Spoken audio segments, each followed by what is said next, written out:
All right, welcome to the first of its kind, world-changing manufacturers network.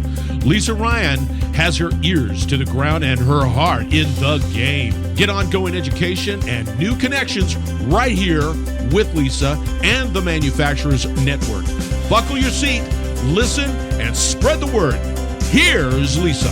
Hey, it's Lisa Ryan, and welcome to the Manufacturers Network podcast. I'm excited to introduce our guest today, attorney Addison Adams. Addison is not just the founder of Adams Corporate Law, he's California's go-to voice on mergers and acquisitions. Addison has spent over 2 decades dedicated to closing deals across a wide range of industries, including manufacturing, which is why he's here today. So Addison, welcome to the show. Lisa, thank you for having me on your show. It's a privilege to be here. So share with us a little bit about your background and what led you to doing what you're doing, not only in law, but in the M&A area.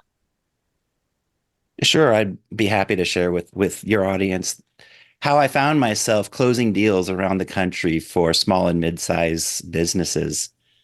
I started as a lawyer in the 90s in litigation, loved it, but also found that what I was running into was at least one of the parties had been harmed. And there was a negative energy to any dispute.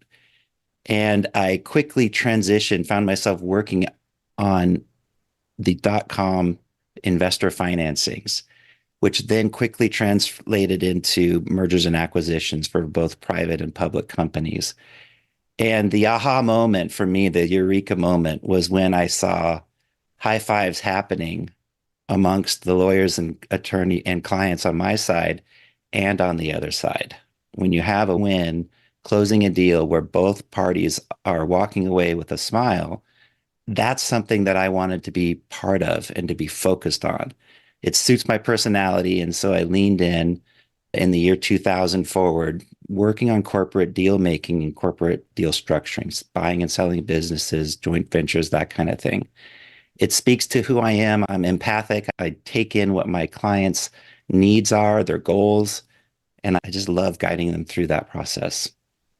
So when it comes to working specifically with manufacturing, so what does that look like? In what areas do you help them? How do you find them, or how do they find you and take them through the process? I've closed a lot of deals over the years, and it just works out that most of those deals are manufacturing companies. And it may be because a lot of small businesses are started by a founder that runs the business for 30 or 40 years and then retires and sells the business to a larger company that's looking to expand their footprint. And so I've seen a lot of those kinds of transactions. And manufacturing and manufacturer founders and entrepreneurs speak to me personally because I like the fact that there's a tangible product. I do working with my hand. That's one of the ways I can decompress after a long day in the office is making something, building something. And so working with manufacturers, there's some unique issues that they have around their business that are concerning to buyers. And so primarily around like inventory valuation and accounting, and then around their different locations, different states, and having local compliance with environmental laws, with employment laws. And it just turns out to be an enjoyable transaction working with manufacturers. It seems it would also be difficult because in a lot of cases, like you said, you have the founder there that's been there for 30 years, and either they don't have kids to turn the business over to, they don't know what to do with it, they want the legacy to keep going, and they have their vision in their mind as far as what it's going to look like. And then you come in and maybe have to share some things that they weren't expecting with them. So how do you take something that's potentially a difficult conversation and turn it around and make it so that they're high-fiving at the end of it? It's a great question. Every seller comes in, typically, not every seller, most sellers come in, this is the first and only time they're selling their business. And there's a lot of uncertainty and fear about what could go wrong. It's expensive. It's time consuming to go through the process. There's questions about, am I getting the right price? There's questions about, is this the right buyer? What about my team? Are they going to be happy working for a new ownership? What's going to happen to me? And that can even get worse when we start getting into the limit on liability, the personal exposure, the reps and warranties being given to the buyer.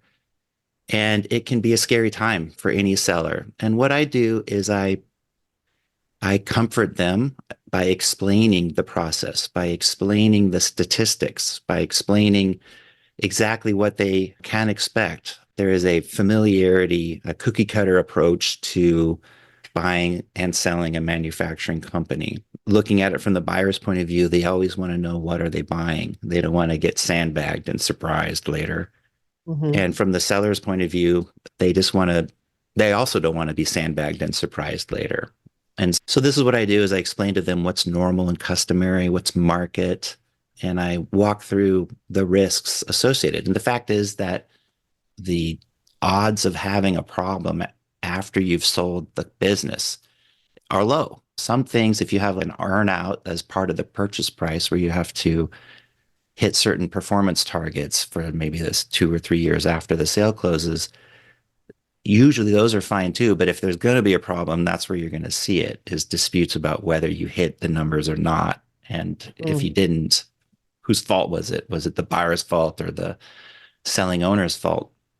And so this is what I do, Lisa, is I'm a trail guide. I'm an advisor, a trusted advisor, and I'm looking out for their interests. And I know that we're here for a reason. They have a reason to sell. And so it has to do with they're either tired of this business, they want to move on to another one, or they're ready to retire, they're ready to get on the charitable foundation circuit. There's something, maybe they have a health issue. There's always a reason why why they want to sell. And so I remind them of that reason and I help them get there. Yeah.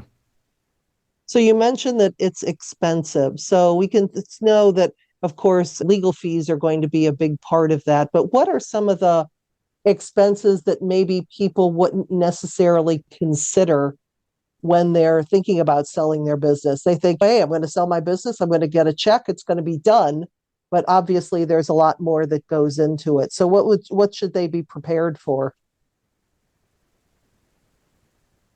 For a manufacturing company in particular, I think having solid accounting is very important. And a lot of times a manufacturing company won't have that. They'll have a small accounting or bookkeeper. And once you start digging into the financials, once the buyer does, let's say, a quality of earnings review on the financial statements, they can be surprised to find out that they've been categorizing expenses or inventory things in an incorrect way. And if the purchase price is a multiple on EBITDA and these misclassifications or accounting standards that aren't being done correctly result in lowering the EBITDA, then that can lower the purchase price.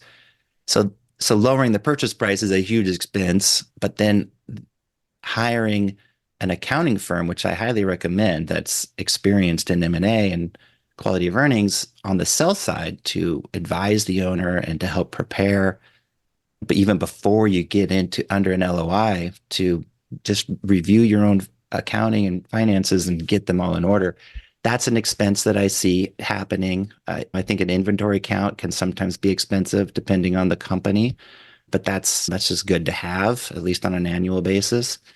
And there is this issue. You don't need to hire an investment banker or a business broker, but they do bring a lot of value to the table, and they are very expensive. And by very expensive, it depends on the deal price, but we're talking 5 to 10% of the deal price. So if it's a big company, $20 million sale, can be $1 million fee. And so that's a big number, but it's also, what do you get there? You get two things. First is, if you want it, you get the opportunity to cast a wide net looking for potential buyers, and then soliciting multiple offers, and then engaging in an auction, all handled confidentially, anonymously, under NDA, without the different buyers knowing what the other offers are. And this can be a very effective way to help drive the price up, rather than just What most people do is they sell to the person that they know, the bigger company, and they're friends with the Mm-hmm. CEO, and the CEO knows it's a great company, and they say, let's make a deal here. And they do. And by the way, those deals work great too, but they may not be top dollar. So the Mm. second thing that a business broker, investment banker brings is a couple things. And there's some overlap with a good corporate attorney like myself, but it's essentially a buffer between the buyer and the seller to help smooth out the wrinkles and the negotiations over the details.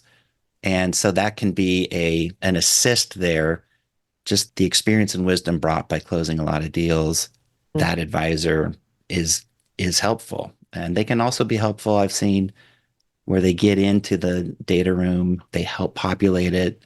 So in addition to making the pitch deck that goes out, they can also help on the diligence side, which can be very time consuming for a seller. And sellers, speaking of diligence, and I hope I'm not running on but the sellers always want to go through the sale process quietly, confidentially.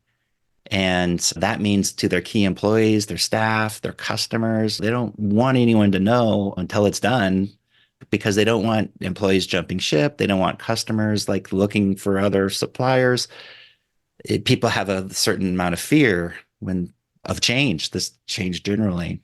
And so that can really be hamstringing the owner if they need to pull on their team to put together copies of all the material contracts and payroll records and all this stuff.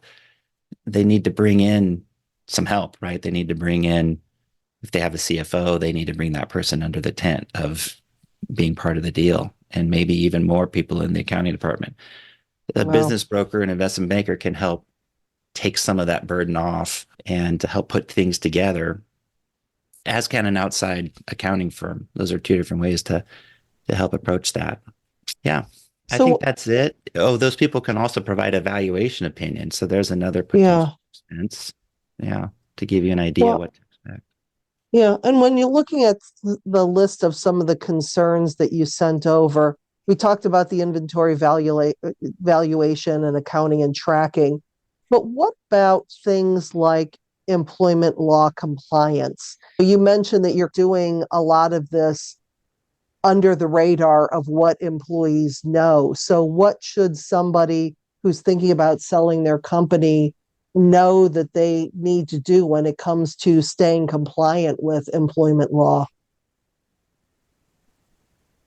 So that's a great question. And when it comes to regulatory compliance with employment law, this is another way of saying, is there a possibility of writing a penalty check, a payment check for a violation in the future? So the buyer is going to be reviewing your employment compliance to find out if you did everything right, because they're worried that if something was done wrong, they might have to pay for it later. Mm. And so that's the context. So the goal of the selling company would be make sure you've done everything right so that the buyer doesn't have to have that risk, number one. And number two, in the deal, they're going to force the seller to indemnify them if there is an employment violation, and you would rather not have to have that problem. So this is one of the selling a business is very granular, and employment compliance is definitely one of the granular things that gets looked at state by state, person by person. You'll need to give the buyer a list of everyone that's an employee, everyone that's a contractor, and they will go through whether any of the contractors should have been paid as an employee. They'll go through the HR compliance. They'll look at the paychecks and make sure all the right deductions are there. It goes, and normally buyers bring in a specialized team especially an HR compliance team that will just look at the employment compliance. So my suggestion is anyone that's looking to prepare their business for sale should do this on themselves in advance and get their own employment specialist to go through with a fine-tooth comb and make sure that you're doing everything right, paying all the taxes you're supposed to. That's just good business, even if you're not selling, of course. Yeah. So, what do you think? What are some of the other steps that manufacturing companies can do to prepare for a sale besides what we just went through with the employment and with accounting that we haven't covered so far? Yeah, no, I think that there's two categories in my mind. The first category is get organized, get your I's dotted and your T's crossed. And so that means you can actually have copies of your signed material contracts, go through a mini due diligence effort. And these are standard outlines that have a dozen different categories, real estate, environmental, and just go down the list. And because the buyer is going to do this, and just do it for yourself to get ready. Mm, And then the second part of that is get a good understanding of what makes your business worth something. Think about your business from the buyer's point of view. Think about why they want to buy your business rather than just try to grow organically on their own. What is it that you have to offer? And so for manufacturers, a lot of times what they have is specialized employees. So by buying your business, you get a group of expert technicians and operators. You have a customer list. You have a facility or more than one facility. You have relationships that go back with your suppliers. And so thinking about how all of that is going to be packaged and delivered in a change of control situation is, I think, important. And also to think about where is most of the value really? And let's make sure that we've got that sort of nailed down. So if, for example, you are locked into a long-term supply agreement that's at below market rates with some supplier, make sure you have the right to assign that to the buyer without asking permission. Otherwise, that might be canceled and the price is renegotiated. Yeah. So really the assignment clause in all your contracts that are material is important. One of the things that you can also look at is whether you have any proprietary manufacturing processes and whether it's been protected as a trade secret, or do you have any okay. patents filed on that? So it's a good idea to, if that's the case, and that's not always the case with manufacturers, but if that is the case, then it's a good idea to make sure all of your employees have signed an intellectual property agreement confirming that they know it's confidential, they know it's not theirs, they've confirmed that the company owns all of those proprietary processes. A lot of times the equipment can be leased or financed, so you can look at those lease and finance agreements and see whether they have a due on sale clause. Can they be included in the transfer? Yeah, so those are some things I think unique to manufacturers that are good to think through for a selling founder, for sure. So what about the actual process of selling a business? What does that look like? What should manufacturers expect? The first step is having someone to talk to that's interested in buying the business. And as soon as you get that identified, then you're going to want them to sign an NDA, a confidentiality agreement. And that's so that you can keep this under your hat, under the lid, so that they're not sharing this information with anyone else, and you feel a little more comfortable providing financial statements about your company. Then it's going to be negotiating an LOI, and negotiating the LOI can take anywhere from a week to a year and a half. It just really depends on how quickly you can get to an agreement on price and on the other terms that go into an LOI. And what is an LOI? So an LOI would be a letter of intent. Okay.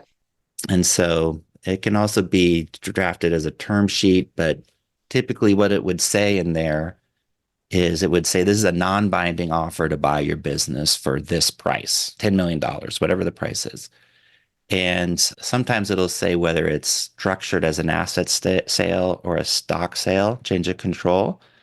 That's good to know from the seller's point of view, because if you're a S Corp versus a C Corp, that structure can make a big difference in your after-tax proceeds. It will also have maybe language around non-compete, maybe if there's a 3-year employment agreement afterwards, timing for payment should be covered, whether it's all paid at close or whether they're going to take a year or two to pay 10 or 20% of the purchase price. Is there an escrow for indemnity? How are they going to handle adjustments for the closing working capital? All these might be laid out as non-binding terms in the letter of intent. And then there'll be some binding terms. There'll be a no shop clause, which says you sign this, you're not allowed to continue soliciting other offers. And Mm. if you get an offer, you got to let us know so that we don't waste our time on our own lawyers and professionals looking at your business. Send a long list of saying, just give me everything you've got about everything there is. And it really breaks down to legal and financial. And so on the legal side, you'll have your corporate documents, all your minutes, your stock ledger, your whole history of from beginning to how you got there today from a legal point of view, all your material contracts, your licenses, your tax returns. And then on the financial side, they'll want access to your accounting system, right down to the detailed general ledger. They'd like to get all in there. One thing there that's worth mentioning for a manufacturing company is this risk, which almost never happens, but it's the risk of the bad faith buyer, right? And so if the buyer is a competitor and there's a fear, one of the fears is that maybe they'll make an offer that's good, but not mean it, just so they can get access to your employees and customers and pricing, Oh. and then Mm. use that inside information to try to poach your people and poach your customers. Yeah. And so that's the NDA covers that, because in addition to preventing the buyer from disclosing that information, they also can't use it for their own advantage. So if they did do that, then they would be susceptible to be sued for breach of contract and Mm. bad faith. But still, there can be gray areas. And so if the buyer is a competitor and if there's a concern that might be this case, one way to protect yourself would be to restrict access and anonymize some of this information. So rather than give an employee roster, maybe you number all the employees, number 1, number 2, number 3. Okay. And they might say, give us your top 10 customers. And maybe you anonymize that too. Customer 1, Mm. customer 2, customer 3. Even though you're already protected with the NDA, that can be a little bit of a protection. So now, side note, if there is an alarm bell in your head as the owner of the business that this buyer is untrustworthy and might actually be doing that, then you shouldn't sell to them. Yeah. You need to have trust. And if they Right. have a bad reputation or you just feel like they're unethical in some way, then my advice is typically the best buyer is not the one offering the most money. You want to look at the one that's actually going to pay the money, the one that's not going to end up trying to cheat you, try to sue you later. I look at it as Wow. my job is I want that wire to hit your bank account. That's step 1. And then stay there. That's step 2. I don't want it ever to have to Yeah. go back. Exactly. So what So about the new regulations when it comes to selling a business that is impacting manufacturers? one of the new things in the legal world right now is the beneficial ownership disclosure law that just went into effect January 1st. And this is called the Corporate Transparency Act. And this is a new national regulation, and there's also states that are passing their own versions of it. But what it does is it's a filing requirement. And similarly to filing requirements that already exist when you issue a security, you have to file some kind of notice with your state and sometimes with the and similar with a lot of states require an annual report that discloses the officers and directors of the corporation. The Financial Crime Enforcement Agency, FinCEN, has established this new database to prevent criminal abuse of shell companies. And what that means is that all private companies in the country, whether they're LLCs or corporations, anything that's formed by filing articles with a state, now needs to file very specific personal information about the individuals that own that company. And so setting up 3-tiered structures where you've got an LLC that owns a corporation that owns another corporation and then finally owns this corporation. The law looks right through all that stuff and it goes right up to Bob or Jane at the top. That's the actual person that owns it, and forces a filing that includes a copy of their passport, their birth date, Wow. address, very specific information. And so that, number one, that went into effect January 1, but for all of your audience that already has a business, you have this entire year before that filing is due. So we have until the end of this year to make the filing. But filings have already started. I saw Janet Yellen made a comment that 100,000 businesses have already made these filings. And the business does make the filing, and it has to certify who the owners are. And you have to do a filing for all the owners. And so this is anyone that owns it or controls the company. So they're trying to get as well, basically the person behind the curtain that's pulling the strings, even if they don't own the company, but they call the shots. And so for manufacturing companies, there is an important exemption, and it's counterintuitive, but because you would think larger companies would have to make this filing and smaller companies wouldn't, but it's actually the opposite. If you're a larger company, private company, which they define as more than 20 full-time employees in the country, and filing tax returns showing over $5 million in revenue. That's a large company? That's how they're 20 describing employees and 5 million? Wow. Yeah, So that's right. just almost every manufacturer in the country then is going to fall into that. Yeah, not the small ones, but yeah, I know. It's going to pick up a lot. Yeah. And you have to have a physical office in the US. So if you have all three of those things, then you're exempt from this filing requirement. Okay. Yeah. So that's good. And I think the idea there is it's the shell company focus. So the smaller companies that have a few employees, the idea is they're policing money laundering and things like that. And if you've got tax returns, then your ownership you're findable. You're not really hiding behind a web of companies. If you're considering selling your business or you're already in the middle of it, make sure you use a specialist. Use an attorney that is experienced at closing M&A deals. The deal goes faster, smoother, cheaper, and you end up with a much better result. A lot of manufacturing companies have even a business attorney that they've been using for years, but that attorney may not have expertise in closing deals. And so definitely consider finding one that works for you. I would say that I am open to accepting new clients. You can find me on my website, adamscorporatelaw.com.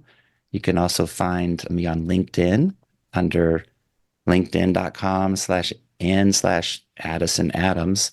I'm the lawyer that closes deals, and I would love to talk to you.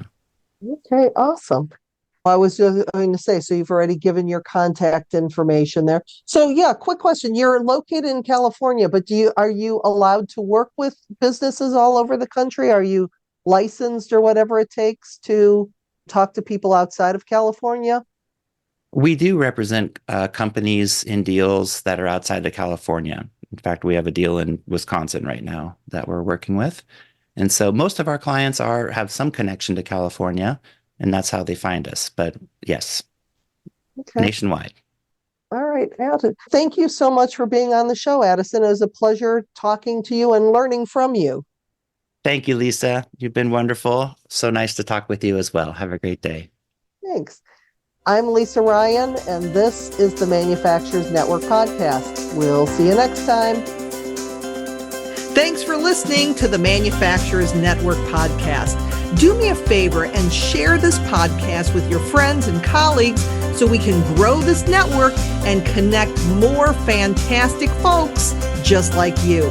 You can either send your buddies to the website at manufacturers-network.com or share the Manufacturers Network podcast on your LinkedIn, Facebook, Twitter, Instagram, or wherever you and your industry friends hang out. The bigger and faster we grow the network, the stronger and deeper the community we'll all have. Thanks again, and I appreciate you.